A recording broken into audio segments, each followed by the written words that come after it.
தமிழக மக்கள் அனைவருக்கும் இனிய வணக்கம். கோவிலில் மண்டியிட்ட விஜய். இந்த விஜய் பாய் எதுக்கு போய் மண்டியிடுறான்? லைக் மக்களோட வாக்குகளை திருடுறதுக்கு, மக்களை கவர்றதுக்கு 41 பேரை கொல்லும்போது விஜய் போகல. அதை தாண்டி லைக் தன்னோட மனைவியை அடிச்சு விரட்டும் போது விஜய் போகல. விஜய்க்கு மனசாட்சியே இல்லை. இந்த விஜய் பாய் இந்த அளவுக்கு போய் போறானே, இந்த அளவுக்கு மண்டிடுறானே, இது பாவத்தை கரைக்கிறதுக்கா? கிடையாது. மக்களோட வாக்குகளை கவர்றதுக்கு, இந்த வாக்கை திருடுறதுக்காக இந்த பையன் எங்கே வேணாலும் போவான்னு சொல்லிட்டு நம்ம அண்ணன் பேசி மாட்டிக்கிட்டாப்ல. உண்மையில கேட்குறேன். லைக் சரி, விஜய் அவர்கள் இந்த மாதிரி மண்டிட்டு போறாரு. லைக் மக்களோட ஓட்டை கவர்றதுக்காக போறாருன்னு வச்சுக்கோங்களேன். ஏதோ ஒரு ஸ்டாட்டிக்ஸ் என்ன வேணாலும் இருக்கட்டுமே. என்னோட கேள்வி என்னன்னா, திமுக ஒவ்வொரு கோயில்களாக போய் ஒவ்வொரு பாதிரியார்கள், அதாவது பாஸ்டர்ஸ் ஃபாதர்ஸ்ன்னு சொல்லிட்டு ஒவ்வொருத்தங்களை அணுகி, நான் நேற்று கூட நம்ம அந்த வீடியோ பேசியிருந்தோம். கூட்டமாக எல்லாரையும் கூப்பிட்டு வச்சு கீழே இருக்க நிர்வாகிகள்னு சொல்லிட்டு எல்லாரும் கோவிலுக்கு போய் என்ன பண்ணுறாங்க தெரியுமா? ஒவ்வொரு கோயில்களுக்கும் கோயில்களில் இருக்கக்கூடிய பங்குதாரர்கள்னு சொல்லுவாங்க, இந்த சபை மெம்பர்ஸ். ஒவ்வொரு கோயில்களுக்கும் 500 குடும்பங்கள் 1000 குடும்பங்கள் இருப்பாங்க. ஒவ்வொரு கோயில்களில் இருக்கக்கூடிய ஃபேமிலி கெப்பாசிட்டிஸை அழகாக புரிஞ்சு அங்கே எவ்வளோ கெப்பாசிட்டிஸ் இருக்காங்களோ அதுக்கு தகுந்தவாறு கோயிலில் இருக்கக்கூடிய பாஸ்டர்ஸ், ஃபாதர்ஸ், மெம்பர்ஸ், டீக்கன்மார்கள்னு சொல்லுவாங்க. இந்த 12 சீடர்கள் மாதிரி, கடவுளோட சீடர்கள் மாதிரி உள்ள டீக்கன்ஸ்ன்னு சொல்லுவாங்க. அவங்கள இதை தாண்டி பிஷப்ஸு, செக்ரட்டரி, டயோசிஸில் இருக்கக்கூடிய மெம்பர்ஸு எல்லாரையும் சந்தித்து 5 லட்சம், 10 லட்சம், 50 லட்சம், 1 கோடி, 2 கோடி, 5 கோடின்னு சொல்லிட்டு, அதாவது ஒவ்வொரு கோயில்களுக்கு இருக்கக்கூடிய கெப்பாசிட்டியை பொறுத்து பல கோடிகளை விளாசுறாங்க. தமிழ்நாடு முழுவதுமாக இருக்கக்கூடிய கோயில்களில், கிறிஸ்தவ ஆலயங்கள், லைக் பள்ளிவாசல்கள், அதை தாண்டி இந்து கோயில்கள், ஒவ்வொரு இடத்துக்கும் போயிட்டாங்க. என்னன்னா மெயினாக லைக் சிறுபான்மை மக்களோட வாக்குகள். இதை பற்றி பேசுகிறதுக்கு துப்பே இல்லை, திராணியே இல்லை, எதுவுமே பேசல. ஆனால் தெளிவாக ஒரு விஷயத்தில் அழகாக, அதாவது தன் வாயே தனக்கு சுடுன்னு சொல்லுவாங்க இல்லை, அதே மாதிரி தான் தனக்கு வாயே வென வச்சிருச்சு. லைக் ரொம்ப நாளாக நம்ம பேசிகிட்டு இருந்தோம். இந்த நாம் தமிழர் கட்சிக்கும் இந்த திமுகவுக்கும் இருக்கக்கூடிய இந்த உறவு மக்கள்கிட்ட தெரிஞ்சே ஆகணும். நம்ம பேசினா சரி நீ ஆதாரத்தை கொடுடான்னு கேட்குறானுங்க. ஆனால் ஆதாரத்தை கொடுக்குறத தாண்டி இவங்களே பேசுகிறத வச்சு நீங்கள் புரிஞ்சுக்கோங்க, எனக்கு ஆதாரமே தேவையில்லை இதுக்கு அப்படின்னு சொல்லிட்டு நான் பல நாட்களாக சொல்லிட்டு இருந்தேன். எல்லாருமே இந்த சின்ன நொண்டி சாக்க வச்சு பேசுகிறாங்க. அதாவது இந்த காரைக்குடியில் பிரபுன்னு சொல்லிட்டு ஒருத்தர் நிற்கிறாங்க. அது டென்டல் டாக்டர். இவர் டென்டல் டாக்டர் தான், பல் டாக்டர், சாதாரண ஒரு பல் டாக்டர். இவர் எவ்வளோ ஊழல் பண்ணியிருக்காரு தெரியுமா? வெறும் 15 கோடி ரூபா சொத்து மதிப்புள்ள இந்த ஹாஸ்பிட்டலை வெறும் 1.5 கோடியா 2 கோடின்னு சொல்லிட்டு காணிச்சிருக்காரு. இவர் மிகப்பெரிய ஒரு கரப்டட் பர்சன். இவங்க அப்பா ஒரு 5 கோடி 50 லட்சம், 5 லட்சம், 10 லட்சம் சொல்லிட்டு கட்ட பஞ்சாயத்து பண்ணி சம்பாதிக்கிறாரு. இவருடைய கூட இருக்கிற சக நபர்கள்லாம் இந்த அளவுக்கு லைக் 50 லட்சம், 5 லட்சம், 10 லட்சம்னு சொல்லிட்டு ஊழல் பண்ணுறாங்க. ஊழல் பண்ணாங்கன்னா என்ன, மக்கள்கிட்டேருந்து கொள்ளடிச்சிட்டாங்க, இல்லை ஏமாற்றிட்டாங்க, சீட்டு நடத்தி ஏமாற்றிட்டாங்க அப்படின்னு சொல்லிட்டு பெரிய குற்றச்சாட்டெல்லாம் எடுத்து வச்சுருந்தார். யாருன்னா சாட்டை துரைமுருகன் அவர்கள். ஆக்சுவலாக ஊருக்கு இது மாதிரி 4 பேர் உண்மையிலே இருப்பாங்க. என்னென்னா சீட்டு நடத்தி ஏமாத்துறது, அதை தாண்டி மக்கள்கிட்ட அந்த அரசு வேலையை வாங்கித்தரேன், இது வாங்கித்தரேன்னு சொல்லிட்டு ஏமாத்துறது. அங்கங்கே ஒரு 2-3 பேர் இருப்பாங்க. உண்மையிலே இது பெரிய குற்றமானு கேட்டால் குற்றம்தான். ஆனால் இருந்தாலும் 5000 கோடி, 50,000 கோடி, 500 கோடி சம்பாரித்து மக்களை நோண்டி மக்களுடைய உயிரை புழிஞ்சு எடுக்கிறதுக்கும் இதுக்கும் எவ்வளோ வித்தியாசம் இருக்குது. சரி, இவ்வளோ குற்றங்களை சொல்கிறீங்கல்ல சார், 5 லட்ச ரூபா முறைகேடு பண்ணிட்டாரு, 50 லட்சம் முறைகேடு பண்ணிட்டாருன்னு சொல்லிட்டு, நீங்கள் யோக்கியமா சார்? நான் எவ்வளோ நாட்கள் உங்கள் மேலே இருந்த குற்றச்சாட்டு நானும் பேசக்கூடாதுன்னு இருந்தேன். லைக் சரி, கட்சியோட ஆரம்ப காலகட்டத்தில் இது மாதிரி தான் ஏமாற்றி நீங்கள் பண்ணக்கூடிய விஷயங்கள், சரி வேணாம், பேச வேணாம் அப்படி. விக்னேஷ் என்ற மாணவரை வச்சு அந்த காவேரி இஷ்யூவில் விக்னேஷ் என்ற அந்த மாணவர் நாம் தமிழர் கட்சியோட தமிழ் தேசியவாதி, நாம் தமிழர் கட்சியில் பயணிச்சுட்டு இருந்த நபர் தீக்குளிச்சு இறந்தாப்புல. அந்த தீக்குளிச்சு இறந்த மாணவருடைய அம்மாவுக்கு கண் ஆப்ரேஷன் பண்ணணும்னு சொல்லிட்டு இந்த தமிழ்நாடு உலகம் முழுவதும் வாழ்ந்துட்டு இருந்த லைக் தமிழ் ஆர்வலர்கள்கிட்ட இருந்து நாங்கள் ஃபண்ட் ரைஸ் பண்ணுறோம்னு சொல்லிட்டு கிட்டத்தட்ட 10 லட்ச ரூபாய் ஃபண்ட் ரைஸ் பண்ணி கொடுத்தீங்களா? 1 ரூபா கொடுத்தீங்களா? அந்த அம்மா இன்னைக்கு வரைக்கும் ஸ்டில் புலம்பிட்டு இருக்காங்க. இந்த சாட்டை துரைமுருகன் அவர்கள், இங்கே இருக்கிற நாம் தமிழர் கட்சி சீமான் அவர்கள் ஒருத்தர் கூட என்னை பார்க்கல. என் பையனோட மரணத்தை வச்சு 10 லட்ச ரூபா இவங்க ஃபண்ட் ரைஸ் பண்ணி எனக்கு 1 ரூபா கொடுக்கல, ஒட்டுமொத்தம் ஏமாற்றிட்டாங்கன்னு சொல்லிட்டு இப்போ சமீபத்தில் ஒரு 10 நாட்களுக்கு முன்னாடி கூட வீடியோ போட்டாங்க. என்னை வச்சு இவங்க சம்பாரிச்சாங்க அப்படின்னு சொல்லிட்டு. அப்போ நீங்கள் 10 லட்ச ரூபா முறைகேடு பண்ண நீங்களும் ஒரு குற்றவாளி தானே? இன்னொருத்தவங்களை சொல்கிறதுக்கு முன்னாடி நம்ம மேலே நம்ம அந்த 3 விரலும் நீ யோக்கியமானு கேட்குற அளவுக்கு கொஞ்சம் யோசித்து பேசினா நல்லா இருக்கும்னு நினைக்கிறேன். நான் இன்னொரு முக்கியமான விஷயம் கேட்குறேன். காரைக்குடி தொகுதியில் சிட்டிங் எம்எல்ஏவாக இருந்தது டிவிகேவா இல்லை நாம் தமிழரா? சிட்டிங் எம்எல்ஏவாக இருந்தது யார்? திராவிட முன்னேற்ற கழகத்தை சார்ந்த கூட்டணி கட்சியோட எம்எல்ஏ. ஸோ அவங்க இருக்கும்போது நீங்கள் ஜெயிக்கிறவங்கள தான் அடிக்கணும். இது வரைக்கும் இந்நாள் வரைக்கும் காரைக்குடி தொகுதியில் இருந்த அந்த எம்எல்ஏவை கேள்வி கேட்டதே கிடையாது, பேசவே இல்லை. அதாவது இந்த அளவுக்கு பேசினதே கிடையாது. அதாவது பிரபுவோட, நான் பிரபுவுக்கு சப்போர்ட்டெல்லாம் இங்கே பண்ணல, அந்த டாக்டர் அவர்களுக்கு சப்போர்ட்லாம் பண்ணல. நீ மொள்ள மாதிரித்தனம் பண்ணுறீங்களா, மேபி மொள்ள மாதிரித்தனம் பண்ணுறதா அதுக்கான குற்றத்துக்கு அது நீங்கள் வந்து அனுபவிக்க போகிறீங்க, அவ்வளோதான். ஆனால் நீங்கள் இங்கே ரிசர்ச் பண்ணுற அளவுக்கு பிரபுவோட அப்பா, பிரபுவோட சொந்தக்காரங்க, பிரபுக்கு எவ்வளோ பணம் வந்துச்சு, இதை விசாரணை பண்ண அளவுக்கு யாரை விசாரணை பண்ணியிருக்கணும், யாரை நோண்டி இருக்கணும், யாருக்கு டிடெக்டிவ் வேலை செஞ்சுருக்கணும்.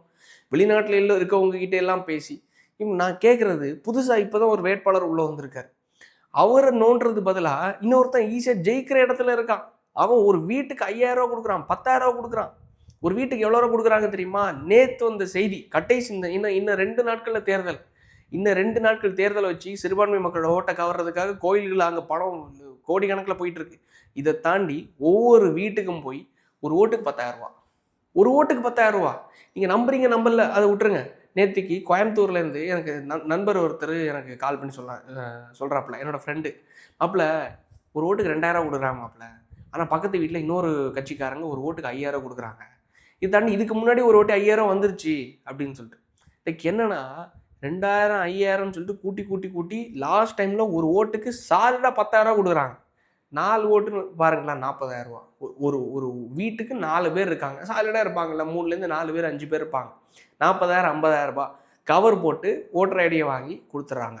இதை தாண்டி ஒரு ஒரு ஒரு தொகுதிக்கு 3 லட்சம் பேர் வச்சுக்கோங்களேன், எவ்வளோ வருது தெரியுமா? 200 கோடி. 200 கோடி. இந்த பணம் எங்கே இருக்குது? இந்த பணத்தில் செலவு செய்கிறது யார் தெரியுமா? ஜெயிக்கக்கூடிய வேட்பாளர். இந்த ஜெயிக்கக்கூடிய வேட்பாளர் 200 கோடி செலவு பண்ணுறாரு. ஆனால் இங்கே கீழே புதுசாக இப்போ தான் ஒருத்தர் உள்ளே வந்திருக்காரு, அவர் 50 லட்சம் ரூபாய் முறைகேடு பண்ணிட்டாரு அப்படின்னு சொல்லிட்டு இவரை நோண்டுறீங்களே. அங்கே ஒருத்தர் 200 கோடி ரூபா செலவு பண்ணி ஜெயிக்கிறதுக்காக திமுக சார்பாக நிற்கப்பட்டிருக்கிற கேண்டிடேட் அங்கே செலவு பண்ணிருக்காரு.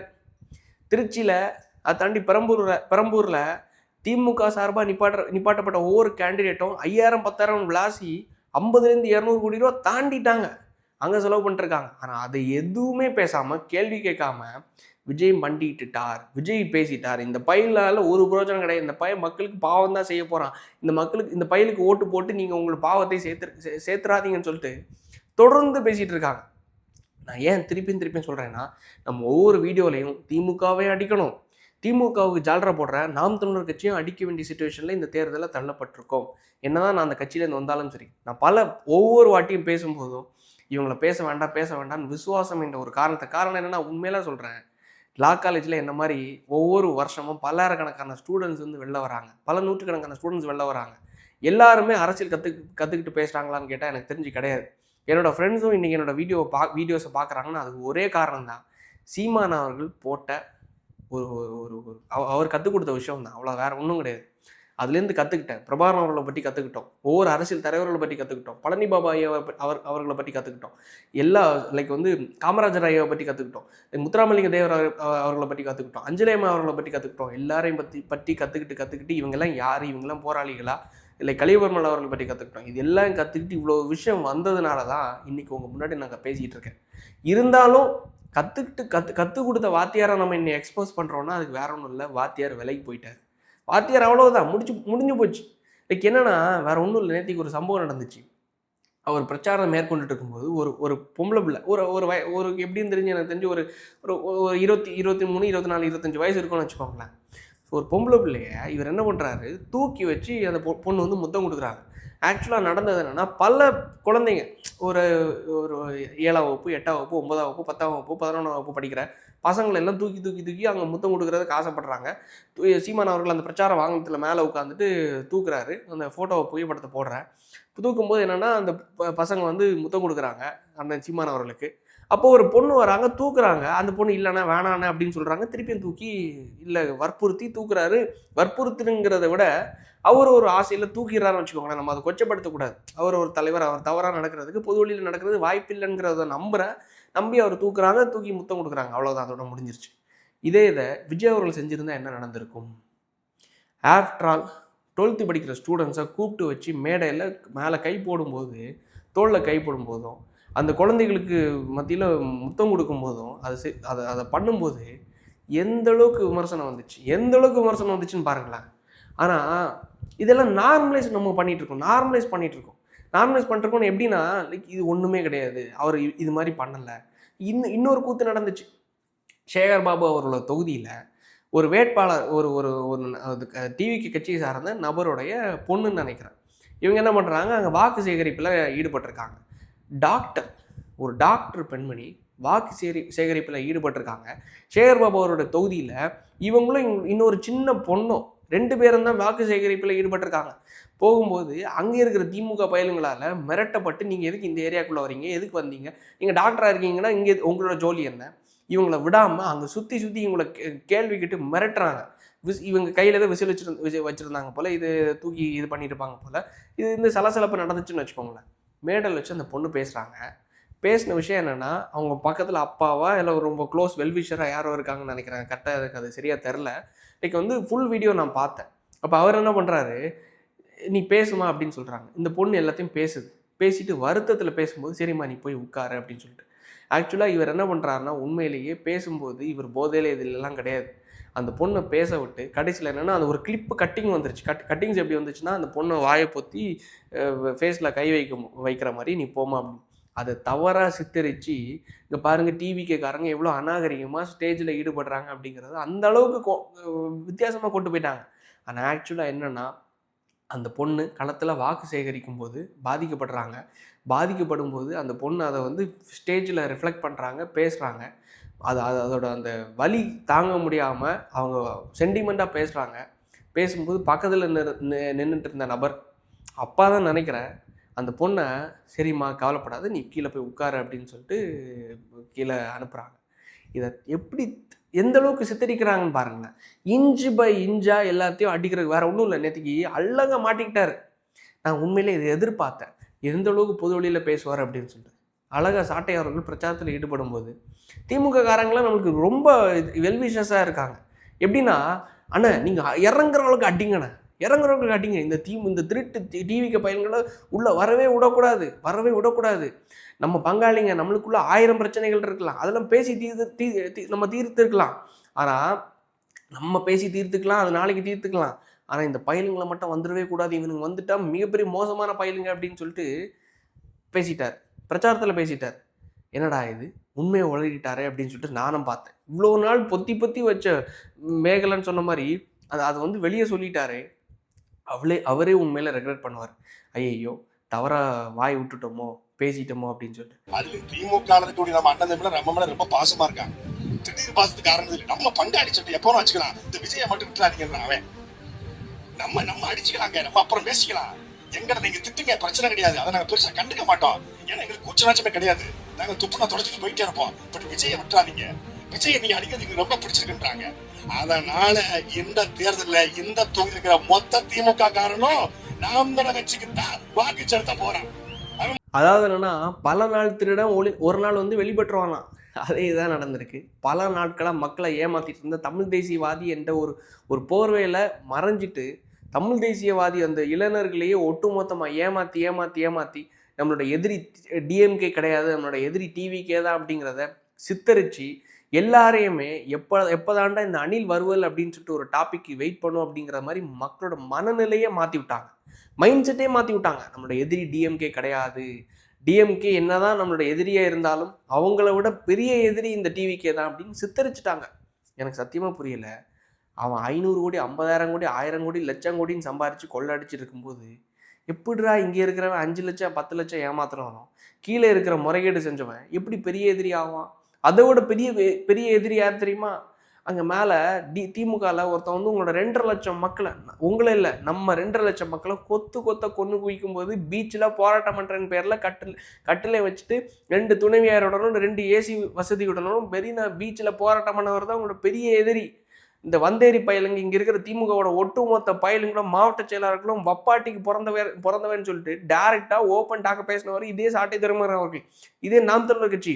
வந்தேரி பயலுங்க இவனுங்களெல்லாம் தெலுங்கு பயலுங்க உள்ளே விடவே கூடாதுன்னு எந்த அளவுக்கு இவனுக்கு எதிரி தெரியுமா? இந்த நாம் தமிழர் கட்சிக்கு மிகப்பெரிய நேர் எதிரான கோட்பாடு, நேர் எதிரான லைக் வந்து கொள்கைகளை கொண்ட ஒரே கட்சி, நேர் எதிரான தீய சக்தியான செயல்களை செஞ்ச ஒரே கட்சி திமுக. அப்பேற்பட்ட வெறுப்புங்கிற விட அப்பேற்பட்ட தவறுகளை செஞ்சு வச்சுருக்காங்க. 2Gயில் லட்சக்கணக்கான கோடிகளில் ஊழல், கள்ளச்சாராய மரணங்கள் தாண்டி 2.5 வயசு குழந்தைய கொன்னது. இப்போது ஒவ்வொரு தொகுதிகள்லையும் 10,000 5,000 கொடுத்து 200 கோடி 300 கோடி, ஒரு தொகுதிக்கு 200 கோடி கணக்கு போடுங்க. 10 தொகுதி 2,000 கோடி ரூபா, 20 தொகுதி 4,000 கோடி ரூபா. ஒரு தொகுதி 10 தொகுதி 2,000 கோடி ஆச்சா? 100 தொகுதி எவ்வளோ கணக்கு போட்டு பாருங்கள். 20,000 கோடி 50,000 கோடி 1,00,000 கோடி மினிமம் அவங்க செலவு பண்ணுறது இந்த தேர்தலில் எனக்கு தெரிஞ்சு 50,000 கோடி ரூபா செலவு பண்ணுறாங்க. திமுக இந்த தேர்தலில் குறைஞ்சது மினிமம் 50,000 கோடி ரூபா செலவு பண்ண தான் செய்கிறாங்க, பண்ணிகிட்டே இருக்காங்க. கடைசி நேரத்தில் இன்னைக்கு இன்னும் 2 நாளில் தேர்தல், லைக் 23ஆம் தேதி, இன்னைக்கு 20ஆம் தேதி ஆயிடுச்சு. 20, 21, 22, 23, அதிகபட்சம் 3 நாள் வச்சுக்கோங்களேன். இந்த 3 நாளில் எத்தனாயிரம் கோடி புரள போகுதுன்னு மட்டும் பாருங்கள். இங்கே நான் உங்ககிட்ட கையெடுத்து கும்பிட்டு கேட்டுக்கிறது ஒன்றே ஒன்று தான், கும்பிட கூட செஞ்சுக்கிறேன், ஒன்றே ஒன்று தான், காலில் கூட விழுந்துக்கிறேன்யா. முடியலை, கத்தி பார்த்துட்டேன், பேசி பார்த்துட்டேன், என்ன பேசி பார்த்துட்டேன். நம்ம வீடியோ பார்க்குறது 30,000 40,000 50,000 பேர் தான் பார்க்குறீங்க. ஆனால் லட்சக்கணக்கான மக்கள் பார்க்கக்கூடிய இடத்துல தவறான இடத்துல சித்தரிக்கப்படுகிறீர்கள். நீங்கள் என்ன பண்ணுறாங்க தெரியுமா? டிவிகேக்கு ஓட்டு போடாத, ஆனால் டிஎம்கே கூட ஓட்டு போடு. டிவிகேக்கு ஓட்டு போடாத, அவன் பெரிய ஒரு தீய சக்தி, பெரிய ஒரு கொள்ளக்காரன்னு சொல்லி மைண்டை மாற்றுறாங்க. டிவிகேக்கு ஓட்டு போட்டால் பிஜேபி உள்ள வரும். எப்படிடா பிஜேபி உள்ளே வரும்? சரி, பிஜேபி உள்ளே வந்தாலும் சரி, பிஜேபிக்கும் டிஎம்கேக்கும் என்ன வித்தியாசங்கிற கேள்வியை கேட்கணுமா கேட்கக்கூடாதா? இங்கே கொள்ளை நடக்குதா, அங்கேயே கொள்ளை நடக்குது. இங்கே கொள்ளை நடக்குதா, அங்கேயே கொள்ளை நடக்குது.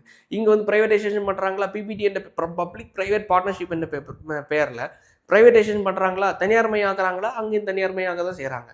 இங்கே பெண் குழந்தைகளுக்கு பாதுகாப்பு இல்லையா, அங்கேயும் பெண் குழந்தைகளுக்கு பாதுகாப்பு இல்லை. படிக்கிற பிள்ளைங்களுக்கு இங்கே பாதுகாப்பு இல்லையா, அங்கேயும் படிக்கிற பொம்பளை பிள்ளைங்களுக்கு பாதுகாப்பு இல்லை. இங்கேயும் ஊழல் நடக்குதா, கரப்ஷன் நடக்குதா, எல்லாம் நடக்குதா. சங்கிலி பறிப்பு, தாலி அறுப்பு, இந்த கொள்ளக்கார கூட்டத்தோட தலைவர் சொல்கிறாருல, சங்கிலி பறிப்பு, தாலி அறுப்பு. லைக் வந்து 10 நாளில் இங்கே ஒரு பாலத்தை போட்டால் அங்கே வடநாட்டில் வந்து தண்ணி அடிச்சுட்டு போகுது. இதே தான் இங்கேயும் நடக்குது. என்ன வித்தியாசம்னு கேட்குறேன். சேம் ஒரே ஒரு விஷயம் தான். என்ன, அங்கே மாறு விஷயத்தில் பருவ வச்சுருக்காங்க, அவ்வளோதான். ஆனால் இங்கே அப்படி இல்லை. டைரெக்டாக ஒட்டுமொத்தமாக இந்த பூச்சாண்டி வேலையை காணிச்சு, நாங்கள் தான் சிறுபான்மை மக்களோட பாதுகாவலர்கள், நாங்கள் தான் உங்களுக்காக இருக்கோம்னு சொல்லிட்டு ஏமாற்றி மக்களை ஸ்டில் லூட் பண்ணிட்டு இருக்காங்க. இதை ஏமாத்துகிற வேலையை இதை வந்து முறைப்படுத்துகிற நியாயப்படுத்துகிற வேலையில் லைக் வந்து நாம் தமிழர் கட்சி தெளிவாக செஞ்சிட்ருக்காங்க. செஞ்சிட்ருக்காங்க. இதை நம்ம பேசுகிறதுலையும், இந்த ஓப்பன் டாக்காக நம்ம இதை டிஸ்க்ளோஸ் பண்ணுறதுலையும் எந்த தவறும் இல்லைன்னு நினைக்கிறேன். முடிஞ்சளவு இந்த வீடியோவை ஷேர் பண்ணுங்கள், முடிஞ்சளவு இந்த வீடியோவை ஹைப் பண்ணுங்கள். எத்தனை லட்சம் பேர் பார்க்குறாங்களோ, எத்தனை பேர்கிட்ட சென்றடையுதோ. ஏன்னா தேர்தலில் இந்த கடைசி நேரம், இன்னும் 2-3 நாட்கள், அதிகபட்சம் நம்மளால் 2-3 வீடியோ இல்லை 4 வீடியோ போட முடியும், அவ்வளோதான். ஷார்ட்ஸ் பேச முடியும், அவ்வளோதான். ஆனால் இது லட்சக்கணக்கான மக்கள்கிட்ட போய் சென்றடையணும். நீங்கள் லைக் வந்து இது டிவி கேக் போடுற மாதிரிலாம் நான் திருப்பியும் சொல்கிறேன். நீங்கள் டிவி கேக் போடுங்கலாம் நான் சொல்ல மாட்டேன், அண்ணா திமுகவுக்கு போடுங்கலாம் சொல்ல மாட்டேன். லைக் யாருக்கு வேணால் நீங்கள் போடுங்க, நாம் தமிழர் கட்சி கூட போடுங்க, யாருக்கு வேணால் போடுங்க. ஆனால் தயவு செஞ்சு திமுகவுக்கு மட்டும் போட்டுறாதீங்க அப்படிங்கிறத உங்களோட கையெடுத்து காலில் விழுந்து வேண்டி கேட்டுக்கொள்கிறேன். நன்றி, வணக்கம்.